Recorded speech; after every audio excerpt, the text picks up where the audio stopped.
En esta mañana, mis hermanos, quisiera compartir con ustedes un tema que creo que es muy importante para nuestro crecimiento espiritual y sobre todo para el crecimiento y futuro crecimiento de la congregación en la que nuestro Dios nos ha puesto o nos ha dado el privilegio de servir.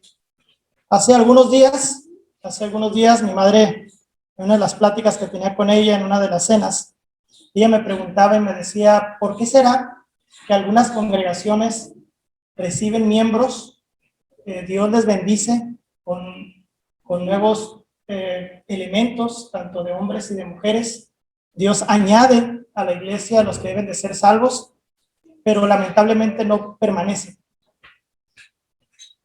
A mí, como yo estoy convencido de algo, inmediatamente se me vino a la mente lo que dice Efesios capítulo 4, versículos del 11 en adelante, que dice la palabra de Dios: y él mismo constituyó a unos apóstoles, a otros profetas, a otros evangelistas, a otros pastores y maestros, a fin de perfeccionar a los santos para la obra del ministerio, para la edificación del cuerpo de Cristo, hasta que todos lleguemos a la unidad de la fe y del conocimiento del Hijo de Dios, a un varón perfecto, a la medida de la estatura de la plenitud de Cristo, para que ya no seamos niños fluctuantes, llevados por doquiera de todo viento de doctrina por estratagema de hombres que para engañar emplean con astucia las artimañas del error, sino que siguiendo la verdad, en amor crezcamos en todo, que es aquel que es la cabeza, esto es Cristo.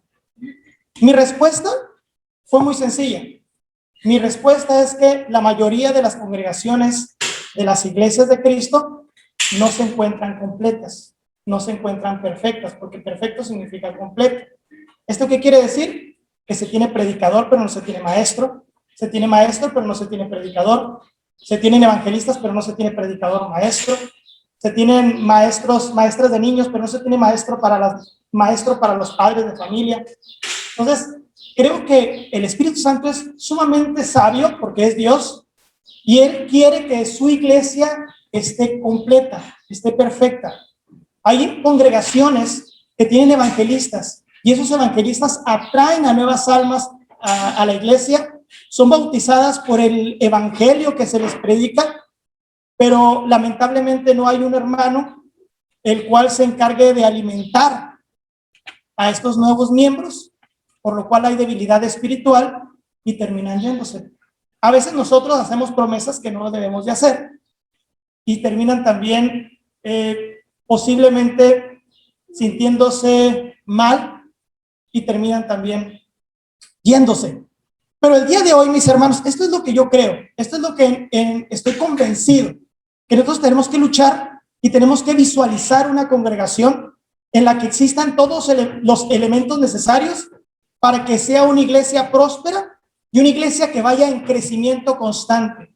Yo sé que ahorita no los tenemos, pero sí hay que pensar en una iglesia que tendrá predicador, que tendrá predicadores, que tendrá evangelistas, que tendrá ancianos, que tendrá diáconos, que tendrá tanto maestros y maestras de niños, jóvenes, adolescentes, y también pensar en posibles otros elementos que nosotros podamos meter para la necesidad espiritual que tenga la iglesia, como consejería, tanto de matrimonios como de jóvenes, y podemos, hermanos, extender una lista larga en donde necesitamos una preparación, pero pues necesitamos elementos. Pero el día de hoy yo quisiera hablarles de otra cosa, hermanos, que también creo que hace falta para la permanencia de los miembros en la iglesia del Señor. La permanencia. Porque algo que tenemos que saber, hermanos, que a nuestro Dios no le gustan los grupos pequeños. A nuestro Dios les gustan las multitudes. Yo sé que nosotros hemos vivido con consejos, hemos vivido con frases que han penetrado nuestro corazón y nuestra mente y las hemos cargado como banderitas toda nuestra vida. Como por ejemplo el decir, no, es que más vale calidad que cantidad. Pero a nuestro Dios le gusta tanto la cantidad como la calidad. Ninguna de las dos puede estar peleada con la otra. Cuando Pedro predicó y todos los apóstoles en el día del Pentecostés, dice la palabra de Dios que fueron 3,000 los que se bautizaron ese día. Y eran congregaciones de multitudes. Jesucristo le gustaba predicarle a multitudes, porque Él viene a las multitudes. Él no viene a recoger una iglesia o no quiere venir a recoger una iglesia de 30, 40 o 50 miembros. Él quiere venir por todos aquellos por los cuales Él estuvo crucificado en una cruz, que es por toda la humanidad. Él quiere venir por toda la humanidad. Y por eso dice que ir y predicar el evangelio a toda criatura, para que todos ellos tengan la oportunidad de poder arrepentirse y ser parte de este reino en la tierra que es la iglesia. También nosotros vemos, hermanos, que es importante cómo debe de estar estructurada la iglesia, pero el día de hoy quisiera que fuéramos a algo más próximo. Como les digo, hay que visualizar una iglesia en la que trabajemos ahorita por un futuro, en el cual sabemos que tendremos predicadores, ancianos, maestros, evangelistas, y todo lo que necesita una iglesia para ser fuerte y que podamos llegar a la estatura y plenitud de Jesucristo. Pero voy a irme a algo más mediático. Y voy a invitarles, mis hermanos, a que me acompañen. Efesios capítulo 2, versículos 18 y 20. Porque por medio de Él, los unos y los otros tenemos entrada por un mismo espíritu al Padre. Así que ya no sois extranjeros ni advenedizos, sino conciudadanos de los santos y miembros de la familia de Dios. Una de las razones, hermanos, en las que creo, estoy convencido, por lo cual muchas congregaciones de las iglesias de Cristo no pueden preservar o no pueden mantener a los miembros en la congregación, es porque aún no hemos aprendido a ser la familia de Dios. Aún no hemos aprendido a ser la familia de Dios. ¿Por qué, hermanos? Porque cuando se nos viene a la mente familia, siempre, indudablemente, y tiene que ser así, se nos va a venir a la mente nuestra familia, ¿sí o no? Nuestra familia. Porque al final de cuentas, nuestra familia, papá, mamá, hermanos, hijos, todos ellos son pertenecientes a una familia en esta tierra. Y cuando nos habla la palabra de Dios, que nosotros ahora somos la familia de Dios, indudablemente tendremos en nuestra mente el ejemplo, la semejanza de nuestra familia. Pero tenemos que entender que nuestras familias en esta tierra, indudablemente también y lamentablemente, siempre tendrán peros, siempre tendrán situaciones difíciles y terribles que tenemos que solventar y que tenemos que sobrepasar. Y tenemos que encontrar la gran diferencia y lo que nosotros deberíamos de ser como familia en la tierra y sobre todo como familia de Dios. Vamos a ver algunos malos ejemplos en el Antiguo Testamento de la situación que se vivía en las familias y que eso es lo que vamos acarreando y que lamentablemente eso traemos o queremos traer a la familia de Dios. Simplemente, hermanos, un ejemplo antes de entrar a lo bíblico. Conocí a unos jóvenes, a unos hermanos, los cuales trabajaban conmigo cuando yo trabajaba de chofer, repartidor. Y recuerdo que estos dos tenían el mismo puesto, igual que yo de repartidores, pero en una ocasión ellos venían en el mismo carro siempre, llegaban al trabajo. En una ocasión solamente llegó el hermano mayor. Llegó y empezó a acomodar todo su material que iba a entregar a diferentes clientes. Yo me acerco y le digo, oye, ¿y tu hermano? Y me dice, fíjate que no sé. Digo, ¿cómo que no sabes?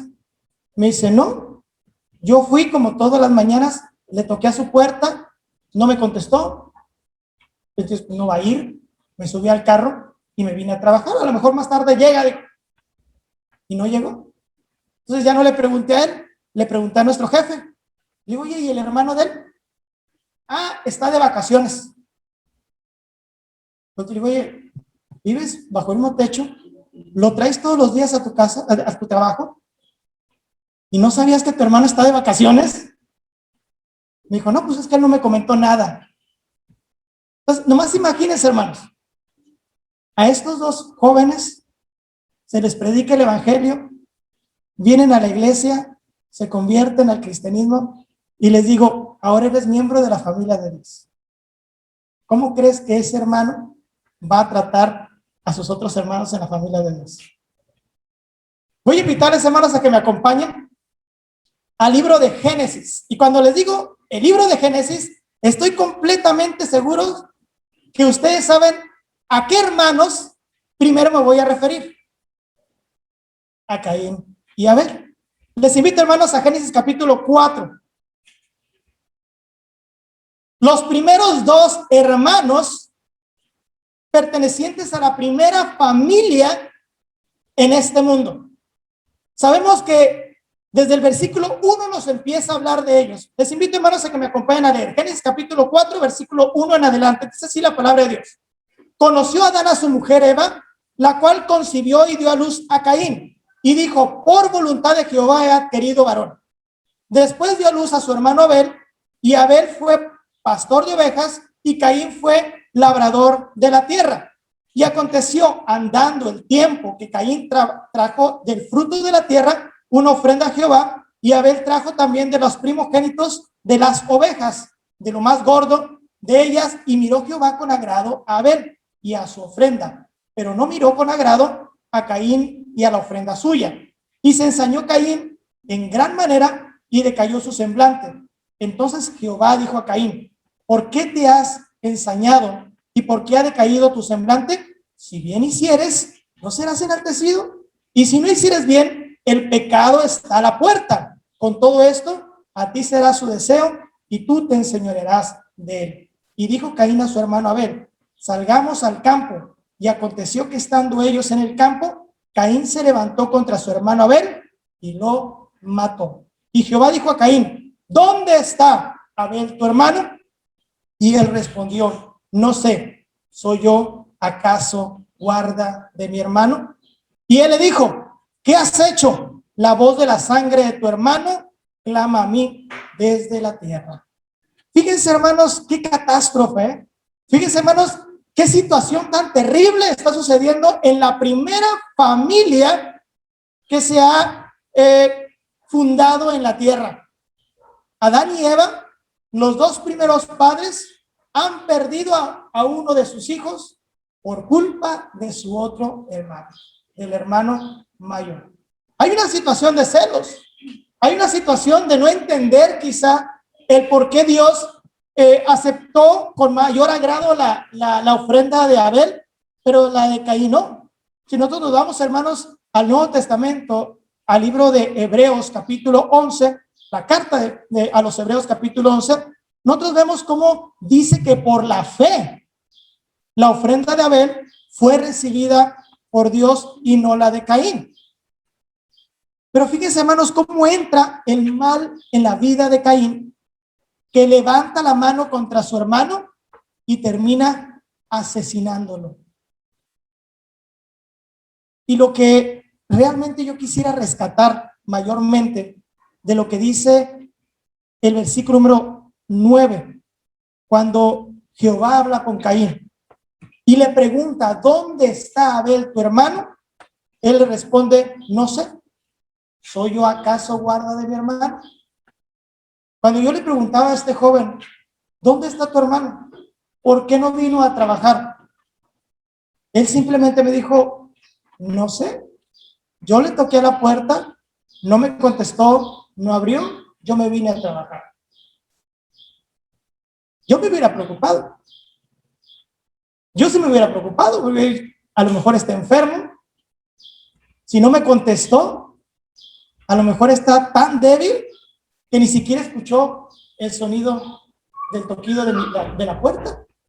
Pero no, porque hermanos, hermanas, en nuestra naturaleza carnal, de nuestra vida en la actualidad, nos están enseñando a ser completamente diferentes. Y nos han estado enseñando a no depender de otras personas. E incluso a no depender ni siquiera de nuestra propia familia. A no depender de nuestros hermanos en la carne. Y que lamentablemente, si eso aprendemos, al momento de ser pertenecientes a la familia de Dios, arrastraremos esos malos conceptos y esos malos pensamientos a nuestra vida espiritual también. Les invito, hermanos, a ver otro ejemplo. Les invito a mis hermanos a que me acompañen a Génesis, capítulo número 25, y vemos la historia de otros dos hermanos. Génesis, capítulo número 25, versículo 27 en adelante. Dice así la palabra de Dios. Y crecieron los niños, y Esaú fue diestro en la casa, hombre del campo, pero Jacob era varón quieto que habitaba en tiendas. Eran dos hermanos completamente diferentes. Y amó Isaac a Esaú, porque comía de su casa, mas Rebeca amaba a Jacob.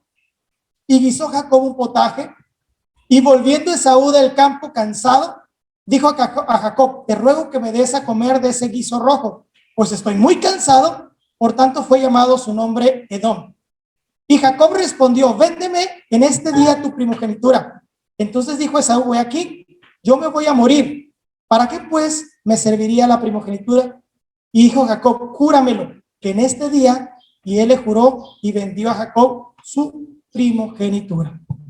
¿Qué estamos viendo aquí, hermanos, hermanas? A un hermano que se está aprovechando de la situación en la que se encuentra el otro. ¿Sí o no? Es lo que estamos viendo. Fíjense, hermanos, lo que sucede dentro de las familias en esta tierra. Un hermano aprovechándose de la situación, de la necesidad del otro.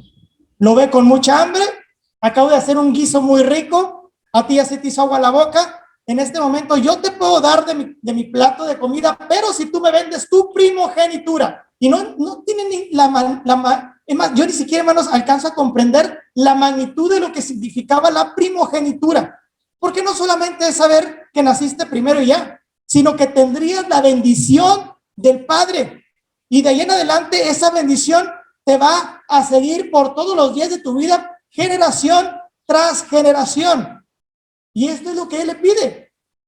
Prácticamente se aprovecha de la situación y le ha robado. Porque esto, hermano, se puede mencionar de esta forma. No, la cambió. Hermano, le está robando porque no se compara el plato de comida que le está dando, ni aunque fuera langosta de Puerto Nuevo, la primogenitura que en ese momento él está dando. Un hermano aprovechándose de otro. Y podemos seguir, hermanos. También no se nos puede venir a la mente la historia de José, el soñador. El más pequeño de ellos, sus hermanos teniéndole envidia, lo toman, lo echan en una cisterna y lo quieren matar. Pero lo bueno es que había uno de ellos un poco más consciente e impide que le maten, pero que sí lo vendan a los egipcios. Y se deshacen, según ellos, de un malestar que tenían dentro de su casa. Esto, hermanos, es lo que lamentablemente sucede en muchas familias, incluso en la actualidad. ¿Cuánto no hemos escuchado, hermanos, de hermanos que tienen años sin hablarse, hermanos que tienen mucho tiempo sin preocuparse por el otro, sin ni siquiera hacer una llamada telefónica, que si sabemos que está enfermo, bueno, pues ya se curará, o si no se curará, pues ni modo. Porque eso, hermanos, es lo que lamentablemente se vive en la actualidad también en las familias, en todo el globo terráqueo. Pero resulta que la palabra de Dios nos dice que nosotros ahora somos pertenecientes a la familia de Dios. Y esto lo debemos de ver como un privilegio y no como una maldición, sino como un privilegio. Y tenemos que aprender a sacar de nosotros cualquier tipo de raíz negativa de lo que pueda haber existido en nuestras vidas y en nuestras familias, lo que probablemente estamos acarreando. Yo siempre les quiero decir, hermanos, que gracias a Dios, yo soy una persona que tiene demasiada confianza con sus hermanos. Yo soy el menor de todos. Por lo tanto, yo he tenido una peculiaridad y les voy a hablar como hermano menor. Tengo la peculiaridad de que todos mis hermanos han sido influencia para mí. Y dentro de esa influencia, he tenido la oportunidad también de tener el cuidado de ellos sobre mí. Yo no sé qué hubiera pasado con Alejandro Pérez si no hubiera tenido no solamente mis padres, que fueron excelentes padres, sino unos hermanos que desde pequeño se han estado preocupando por mi crecimiento. Yo no sé qué hubiera pasado con Alejandro Pérez si mi hermana Susana no hubiera estado ahí para estarme cambiando los pañales y ayudándole a mi madre en mi educación. Yo no sé qué hubiera pasado si no hubiera tenido un Carlos Pérez, predicador de la congregación en Salt Lake City, que no hubiera estado apoyándome cuando tomé el primer grupo juvenil en Chula Vista, California.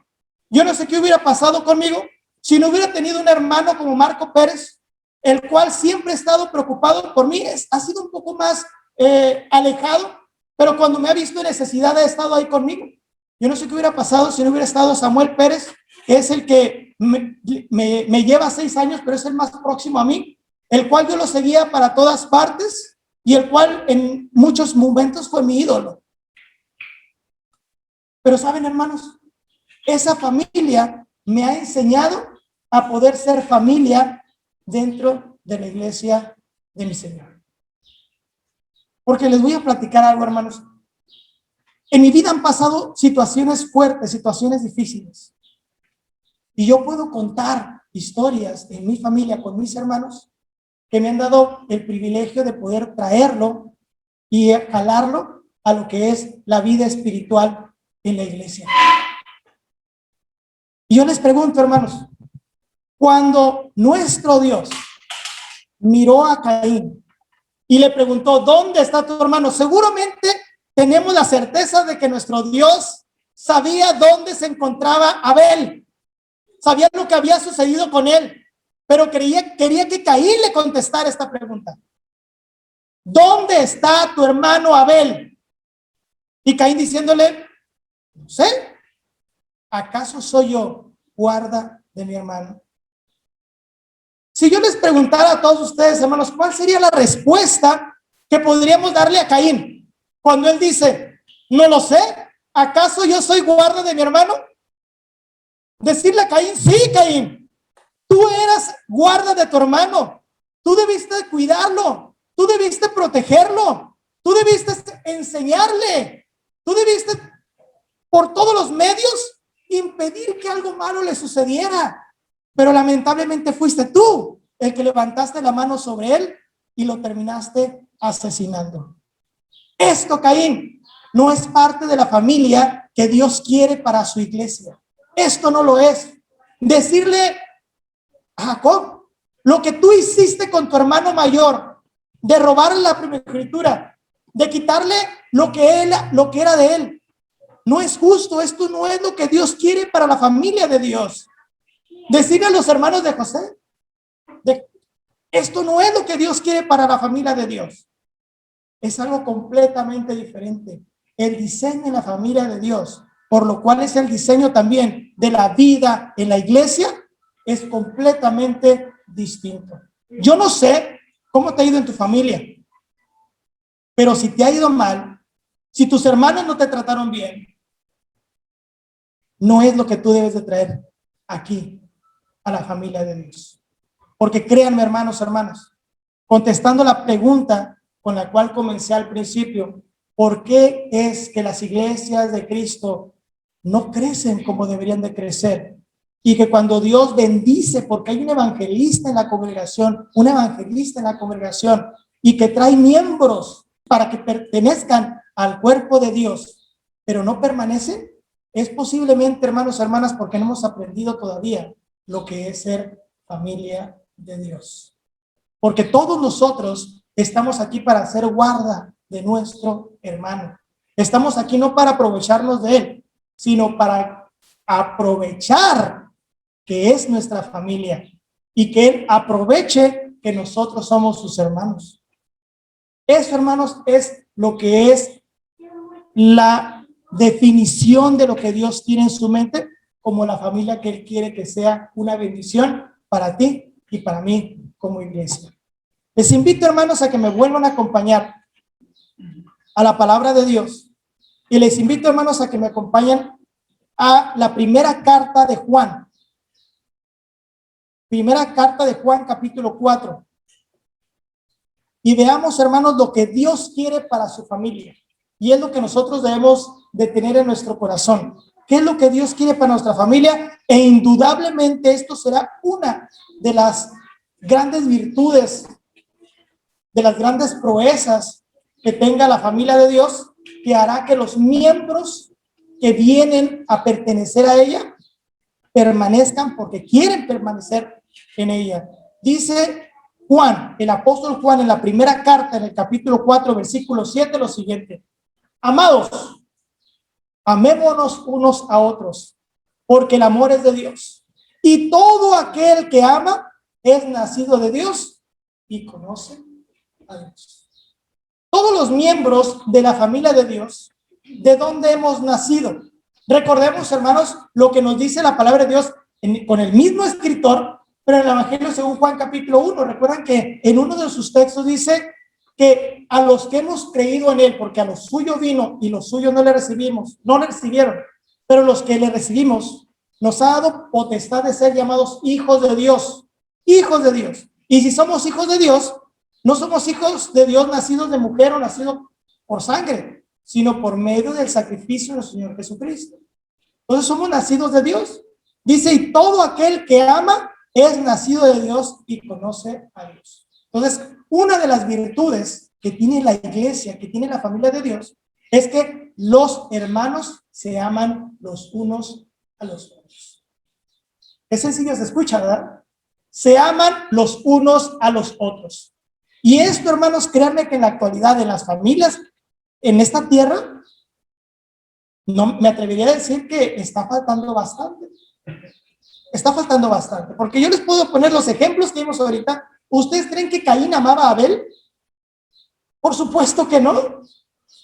¿Ustedes creen que Jacob amaba a Esaú? Por supuesto que no. ¿Los hermanos de José lo amaban a él? Por supuesto que no. Y probablemente, hermano, probablemente, hermana, si tú te vas a tu familia y te pregunto, ¿tú crees que tus hermanos te aman? Probablemente me vas a decir que no. Porque toda tu vida has sufrido, porque toda tu vida has visto cómo están tratando de aprovecharse de ti, porque solamente te quieren con ellos cuando te necesitan, cuando pueden sacar algo de ti. Probablemente no. Pero yo te quiero decir que en la familia de Dios todos nos amamos. Y si todos nos amamos, entonces nosotros nos protegemos los unos a los otros. Porque esto es lo que nos lleva a hacer el amor que hay en nuestro corazón. Les invito, hermanos, ahora también a que me acompañen de nueva cuenta a la carta de Pablo a los Efesios capítulo 4. Efesios capítulo 4, versículo 1, que dice de la siguiente manera: yo pues, preso en el Señor, os ruego que andéis como es digno de la vocación con que fuisteis llamados. Y sigue diciendo, con toda humildad y mansedumbre, soportándoos con paciencia los unos a los otros. En otra versión dice, apoyándonos con amor los unos a los otros.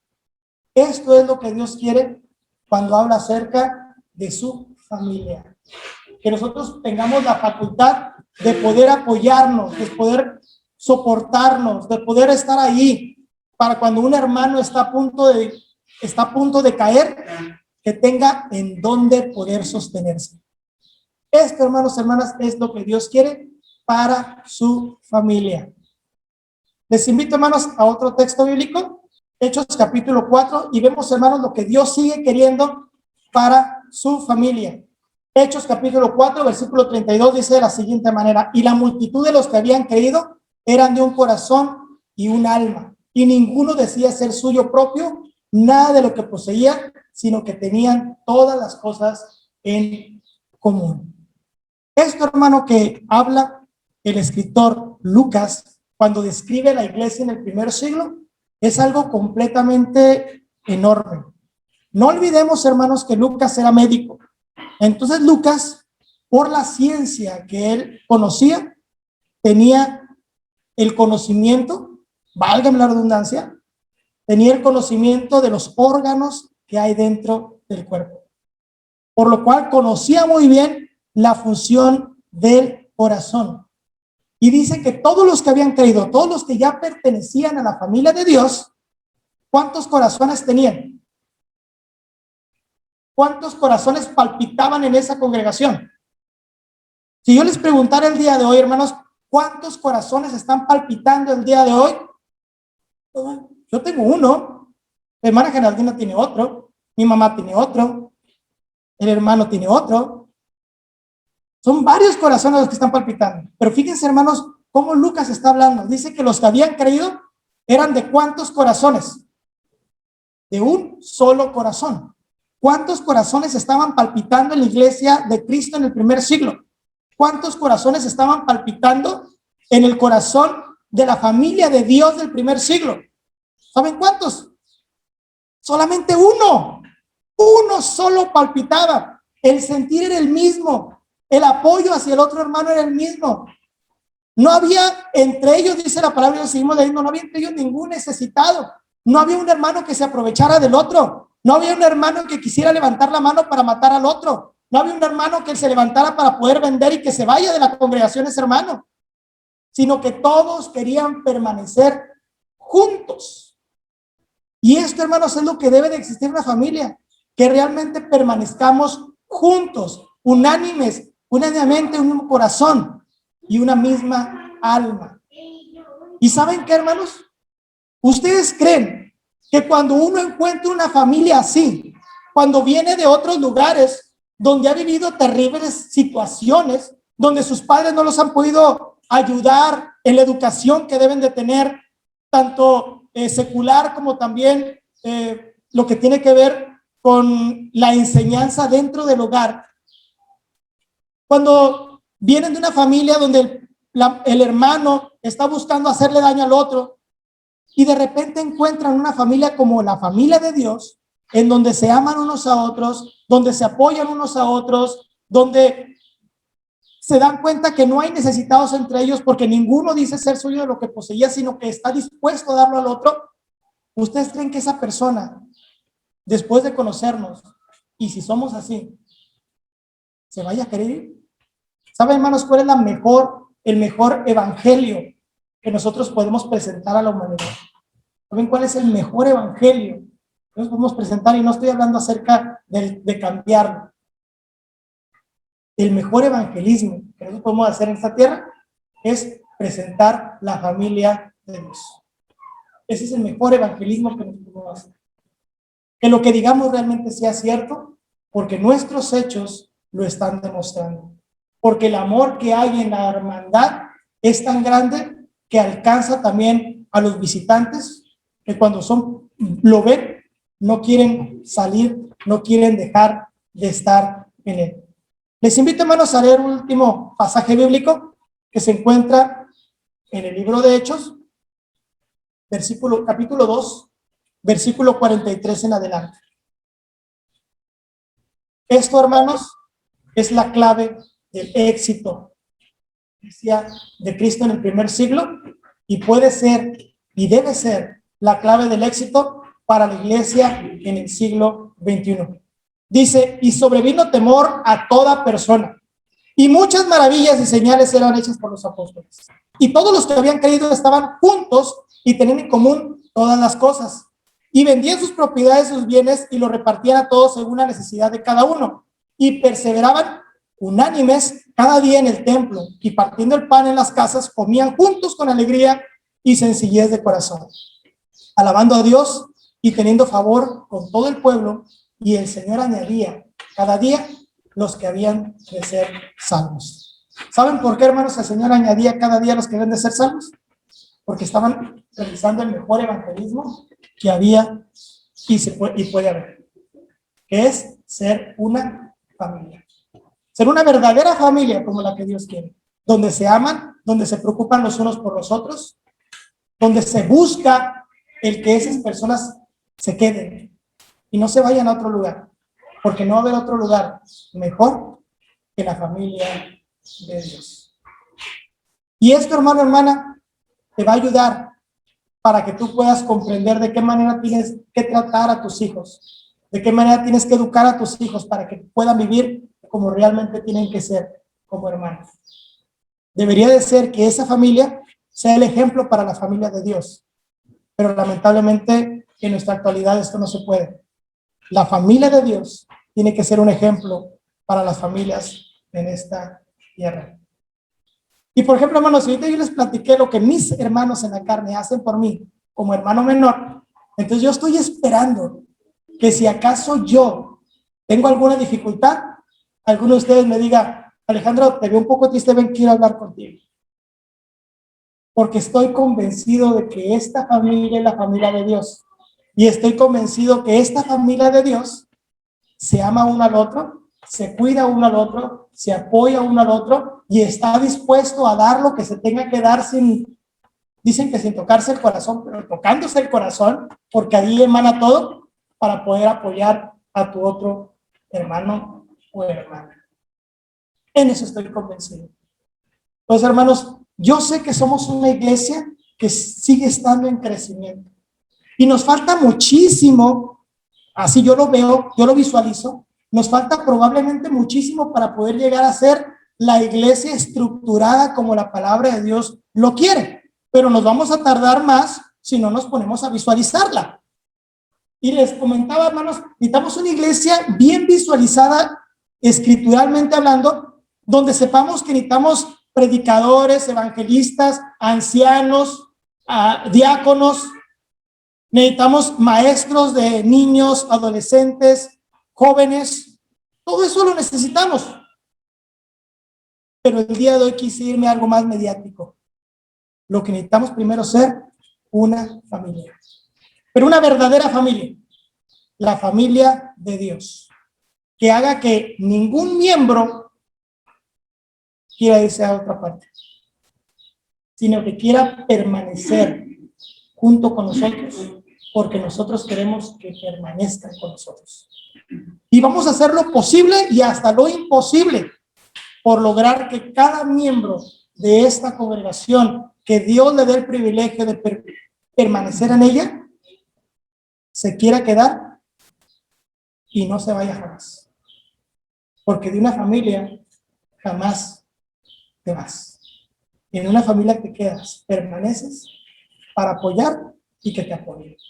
Esto, hermanos, es lo que nosotros tenemos que luchar por ser, porque es un privilegio ser parte de la familia de Dios. Y si acaso traes otro concepto por causa de la familia en la que tú creciste, te invito, mi hermano, mi hermana, a que cambies ese concepto, a que te des cuenta que eso no es lo real, a que eso no es lo que Dios quiere desde que fundó el mundo.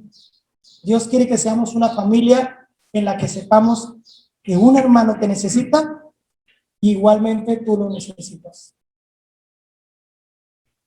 Que hagamos todo lo que tengamos que hacer para poder demostrar el amor, demostrarnos el amor los unos a los otros.